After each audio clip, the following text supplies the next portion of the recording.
I'm with Ronald Layman, artist extraordinaire, Mr. Christmas to some people. It's the king of Christmas. The king of Christmas. There's a whole different person. It's the other one. Okay, the king of Christmas.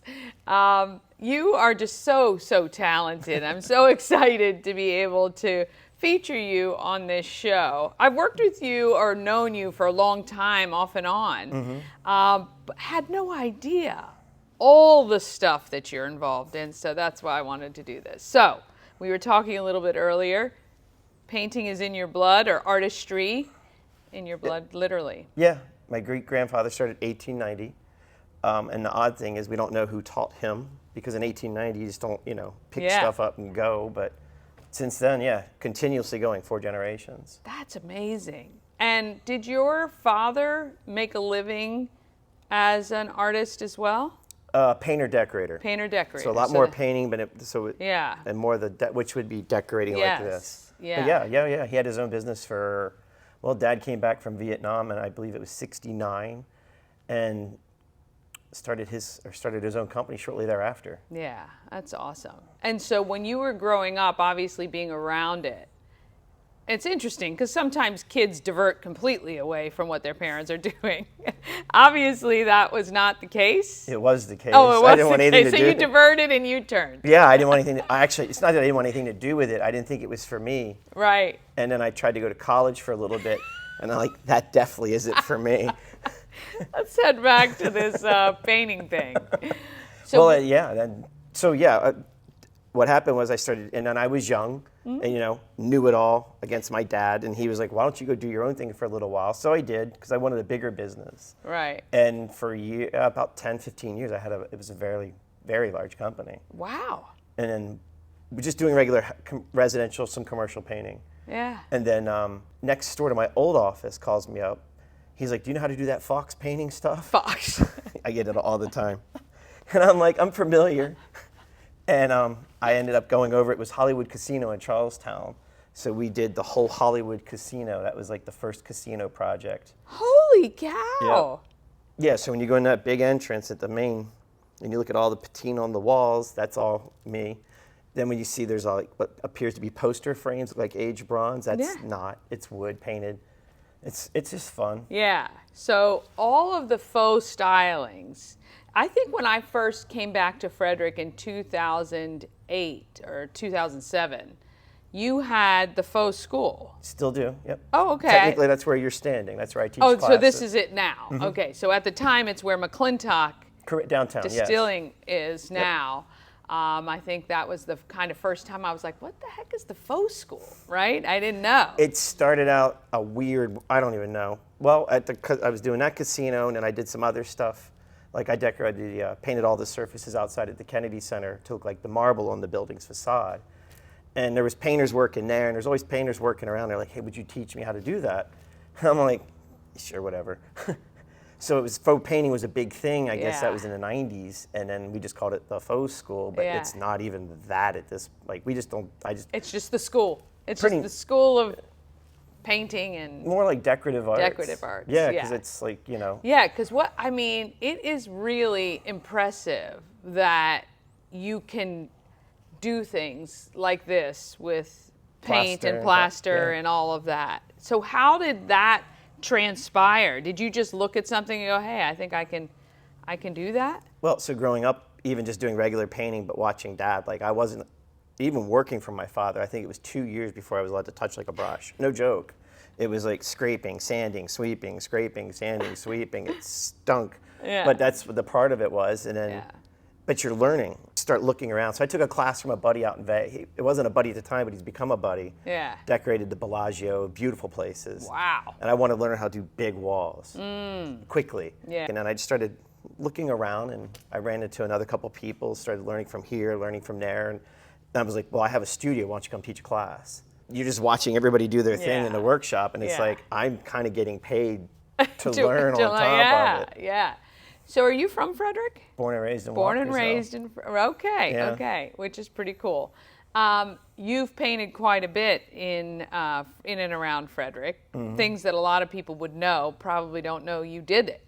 Probably, Yeah. I know you have a temporary Halloween thing. I saw that on your social media up at Center of Sound Mind Body. Yes. Over in East, what is that? 28 East 6th Street. Yeah. Yeah, that looks very cool. Have you seen it? I haven't seen it in gotta person yet. Well, what it is I painted it. It looked really cool, and then Michael and Maureen were like, "Why don't we do some punching up?" I'm like, they make these paints that react to black light. I thought you were going to add something so it glowed or it lit up somehow. Yeah. But that came about because I spent about 5 months painting the mural in the front of the building. Yeah. If you saw that. Yes, I did. I've been there. That's really cool.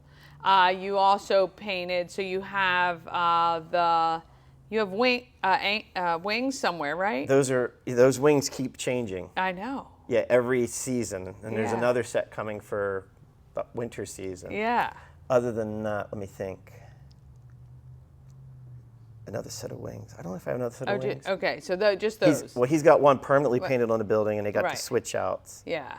And then the mural on East 6th Street, and there's a mural over at McCurdy Field on Jefferson. Is that Jefferson? Yes. Yeah. It is Jefferson Street. Okay. Yep. It was originally painting designed by Rebecca Pearl. Oh yeah. A watercolor of Scotty. Remember? Yes, you ever heard about Scotty the bus? Yes. So after Scotty passed away, Blaine Young came about. He was like, I want to paint a mural to memorialize Scotty and everything he did. So he's like, can you paint that on the wall? I'm like, yeah. That's iconic.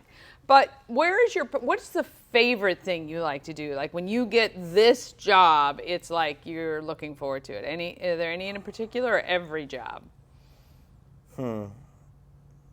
Every job's cool because they're always different. Like even the technique's never the same. Yeah. Like I spent 5 months last year working on a house in Middleburg, painting 28 doors, took like crotch trigger flame mahogany.